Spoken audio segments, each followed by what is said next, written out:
sponsored by the Institute of Museum and Library Services.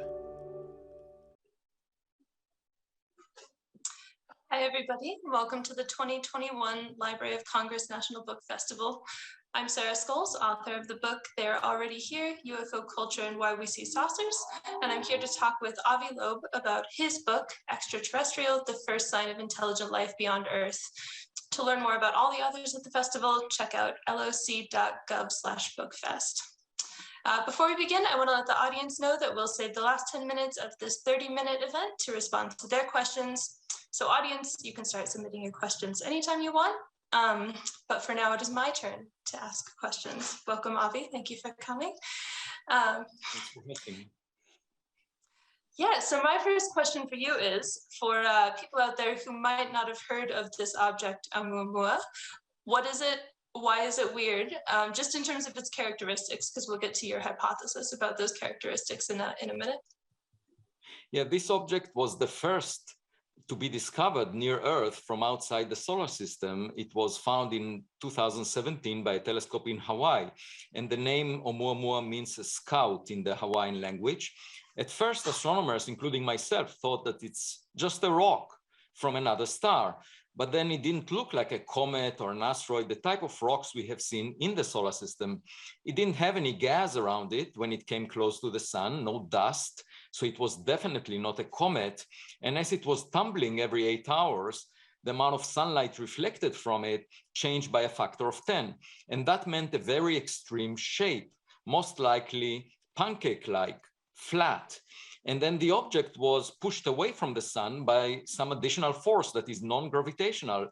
It wasn't clear what that force is because it was not evaporating. There was no rocket effect. And the only explanation that I could think of is that it's being pushed by reflection of sunlight. There was actually in September 2020, another object that exhibited a push as a result of reflecting sunlight without a cometary tail.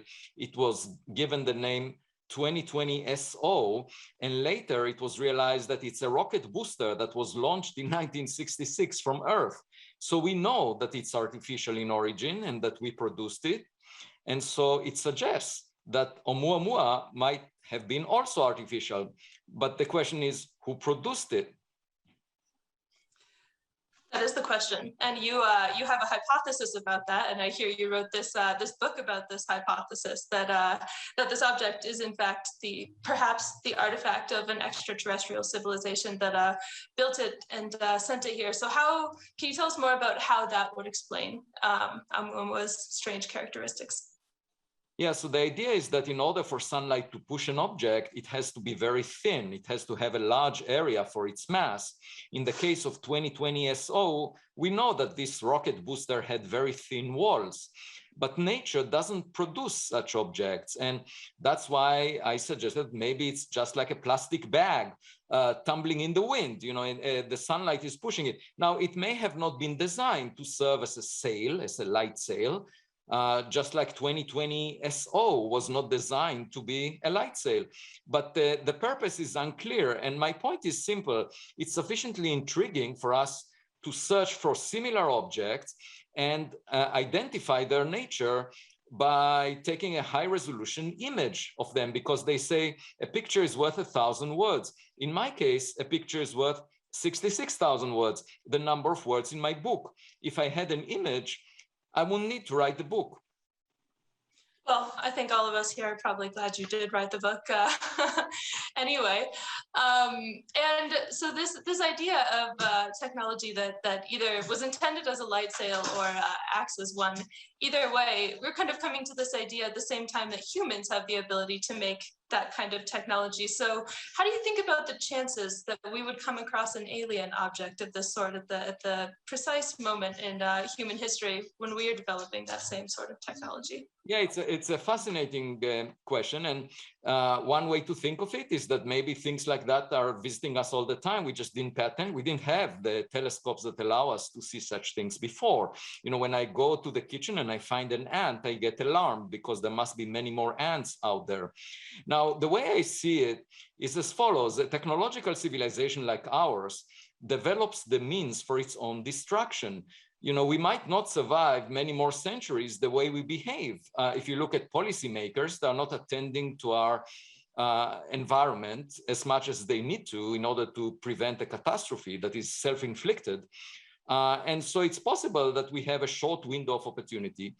And therefore, there is a tension between our ability to develop technologies that allow us to venture into space and leave monuments that travel between stars. These are the best monuments we can imagine. It's not those portraits or sculptures that you find in academia, where you go around, you see all these former deans and presidents that wanted to leave something behind by having their physical appearance replicated in a painting. That will not survive more than 1 billion years because the sun will eventually burn up the surface of the earth.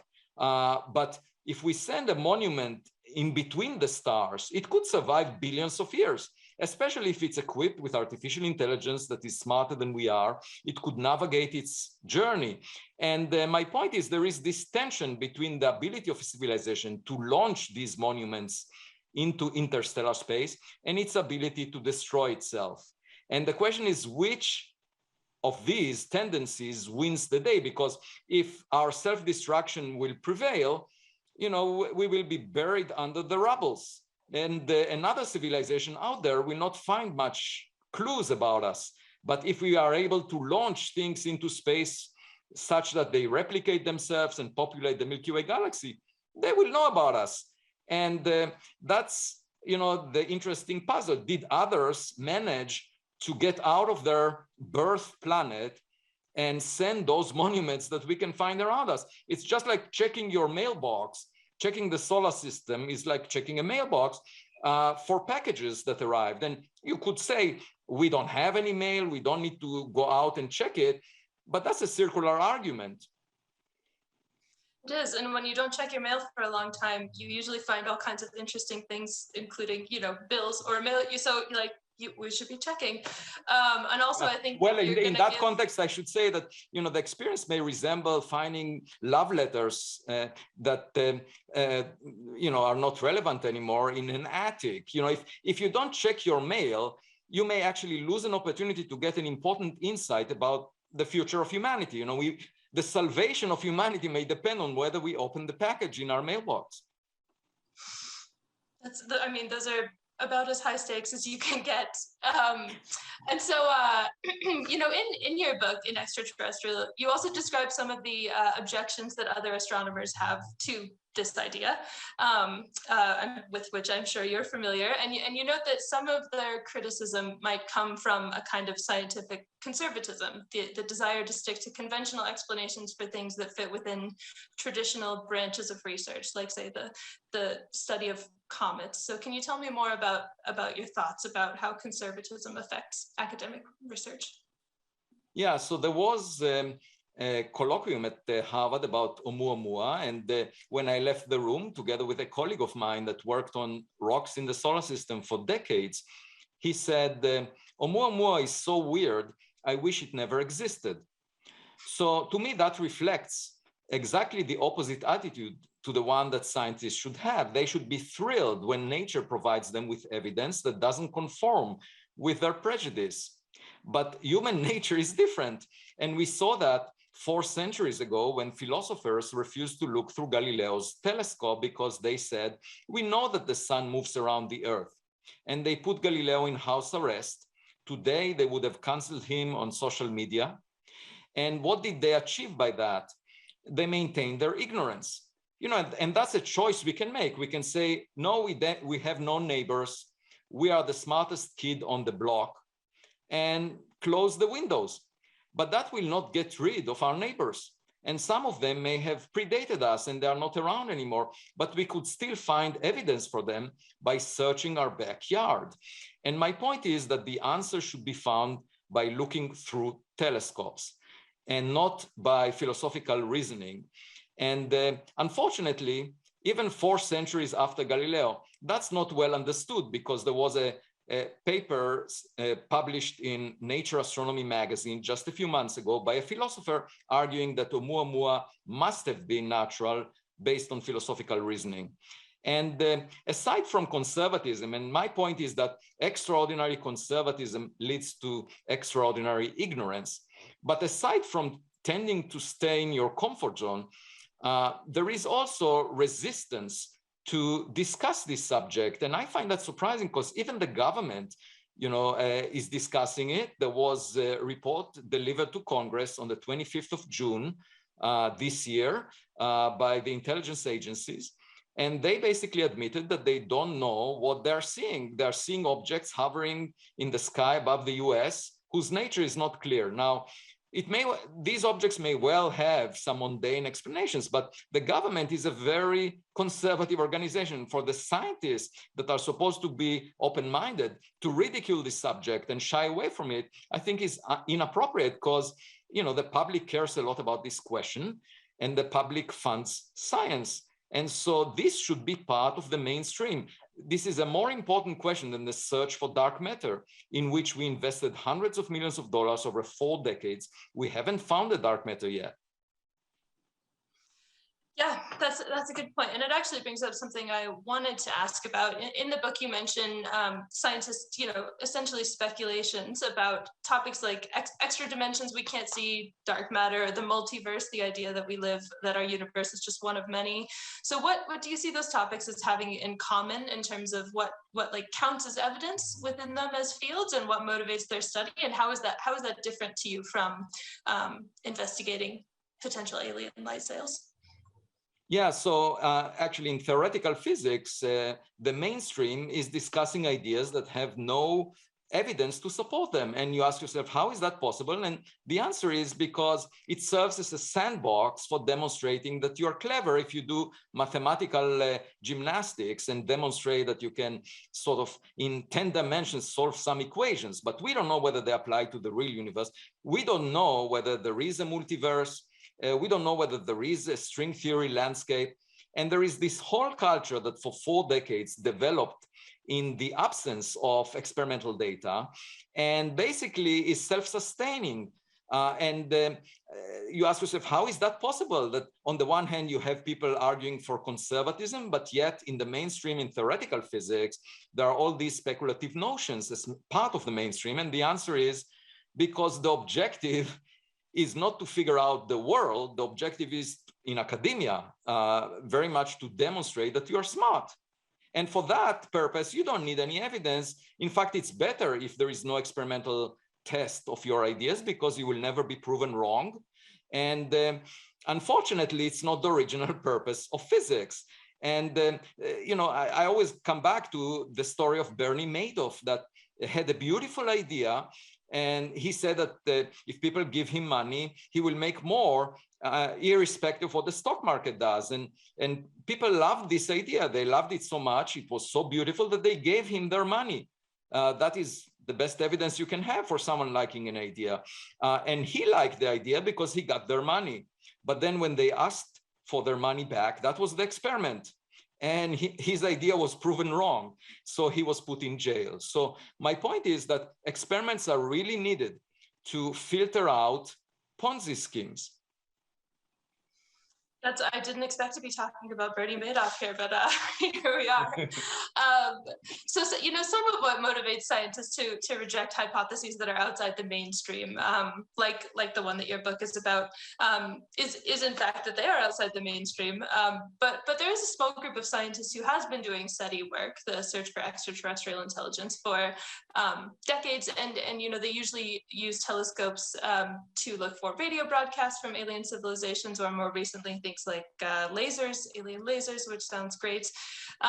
So how do your plans for taking those 66,000 word pictures, fit with the work that came before and that is still ongoing? Right. So the focus in the past 70 years was on detecting signals, light signals, radio signals. And that's just like trying to have a phone conversation. You need the counterpart to be active at the time that you're having the conversation. But if you realize that most cultures that predated us might not be around anymore, and that's true for Earth, for example, then you realize that engaging in archaeology makes more sense. What you want to find are the relics that they left behind. So just like we send out New Horizons, and other missions out of the solar system, they might have done so. And if those systems carried artificial intelligence, we could find evidence for them behaving in ways that imply that they were sent by intelligent species. And I should say that when we sent New Horizons, we didn't demonstrate a lot of scientific intelligence because we put the ashes of Clyde Tombaugh, the scientist who discovered Pluto, on that mission. But what are ashes? They are just burnt up DNA. And basically you take the information of the genetic information about the person and you burn it up and you put it on a spacecraft to commemorate that person. That makes very little sense. NASA should have put a record, an electronic record of the genetic code of Clyde Tombaugh instead of putting something that is completely meaningless, which is similar to the ashes of a cigarette in an ashtray. Right, and then we could resurrect Clyde Tombaugh somewhere else on some other planet, which I'm sure would be what he wanted. Let's see. So I think I will ask.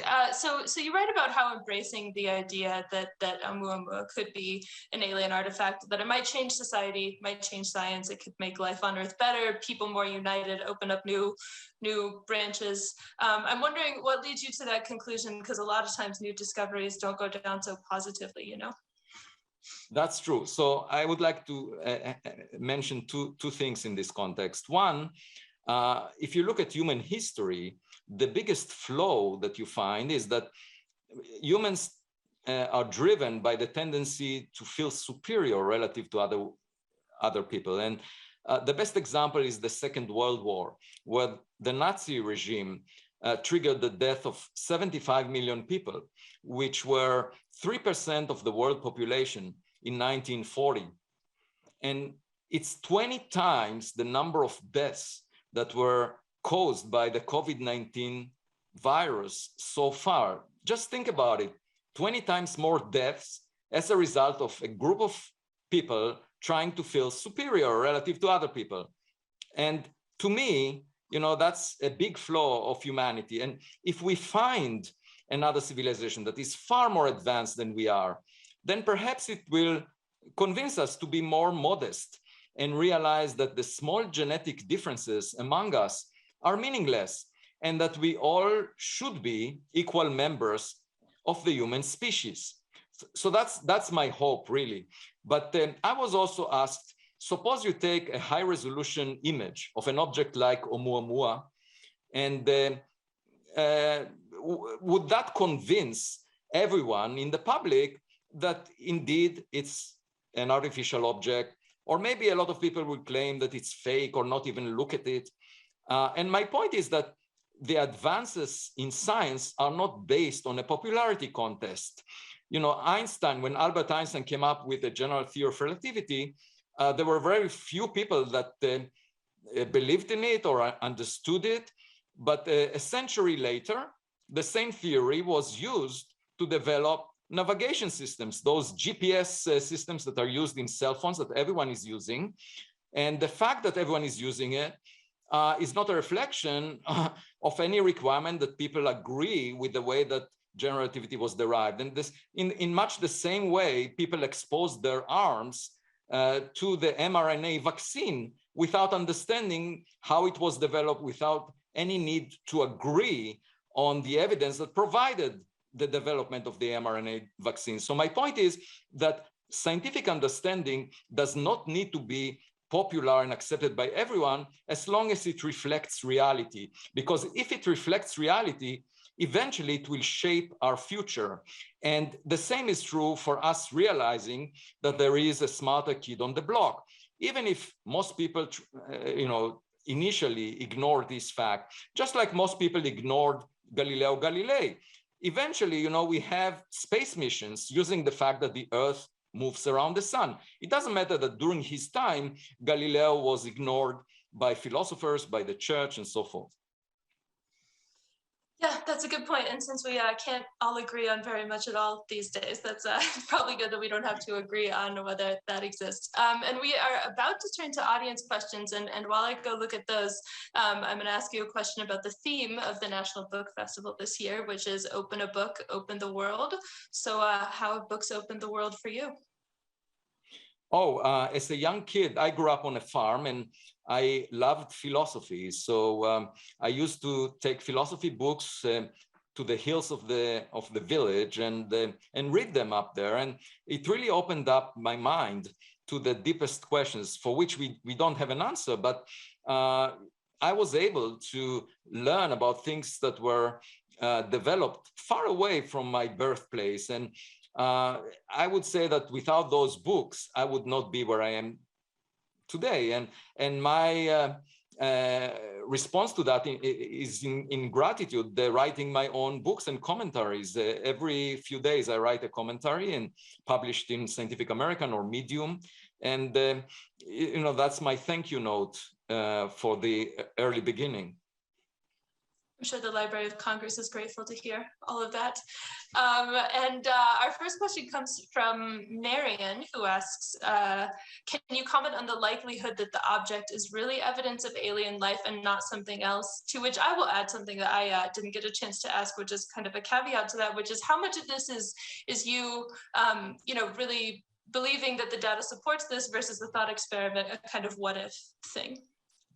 Right. So, I'm not sure. It could well be that it's a natural object, but since I published my paper in 2018, arguing that perhaps it's an artificial object, there were 4 other suggestions made by scientists that tried to accommodate the anomalies of this object as a natural object. And all of them had to invoke something that we've never seen before. For example, there was a suggestion that maybe it's a cloud of dust particles that is very fluffy, 100 times less dense than air, sort of like a feather that is being pushed by reflecting sunlight. And the problem with that is that when it gets close to the sun, it will be heated by hundreds of degrees, and then it will not maintain its integrity. And then there was a suggestion, maybe it's a hydrogen iceberg. Again, something we've never seen before. We don't know if it's made in nature, a chunk of frozen hydrogen the size of a football field. And the idea was that if it evaporates, we won't see hydrogen because it's transparent. So it may be a comet made of hydrogen.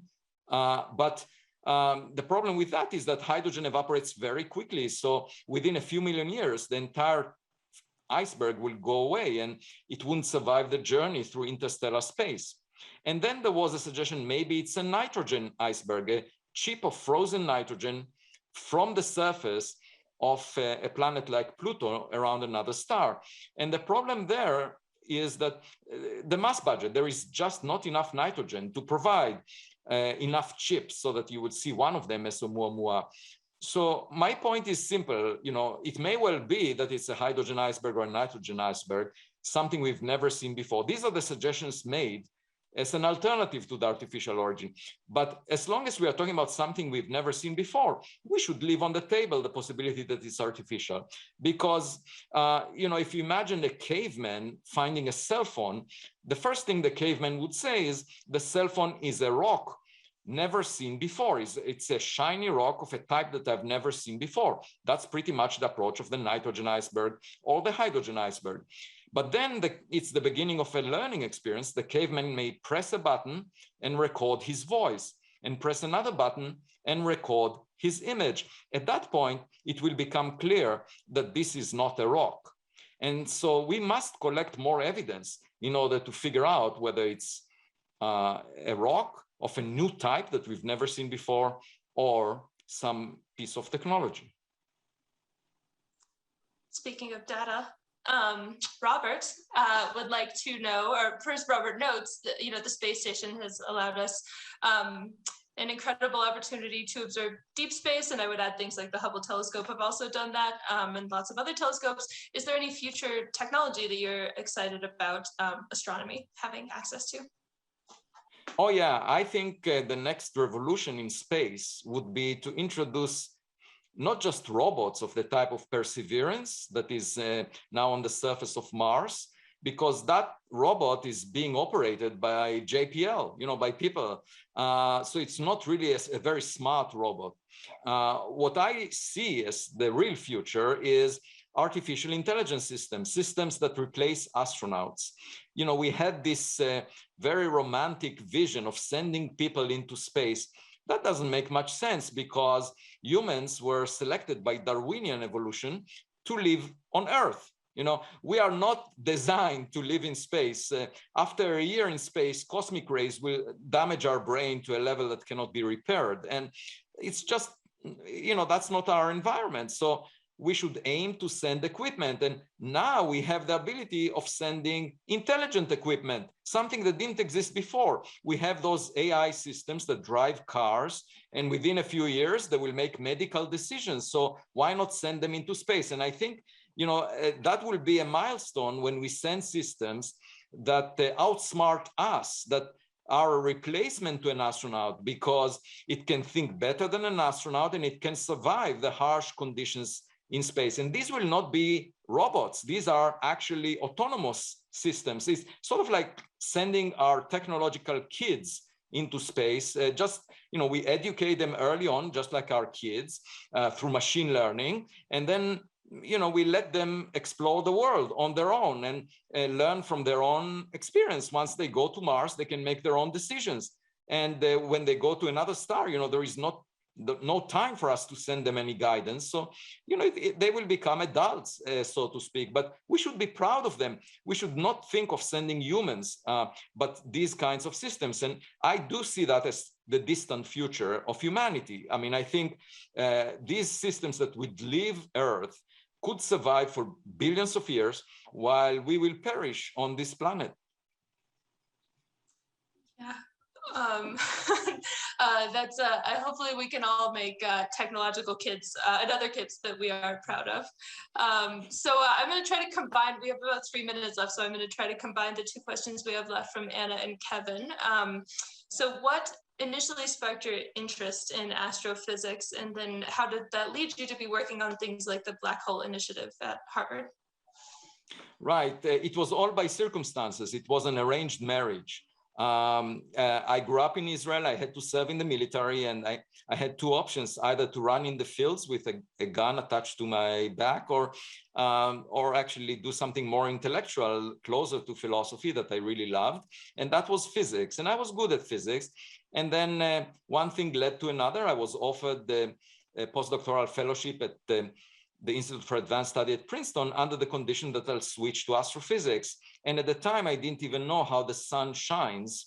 Eventually, I was offered a junior faculty position at Harvard because nobody wanted that position. The chance for tenure was very small. I was not worried about it because I could always go back to the farm. I had plan B.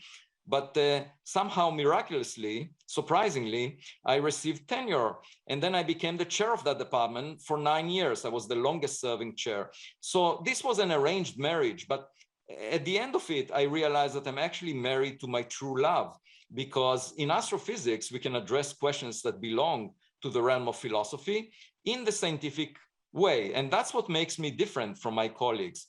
And in the context of the Black Hole Initiative, I basically established it because it brings together philosophers and scientists, which is a very unusual environment.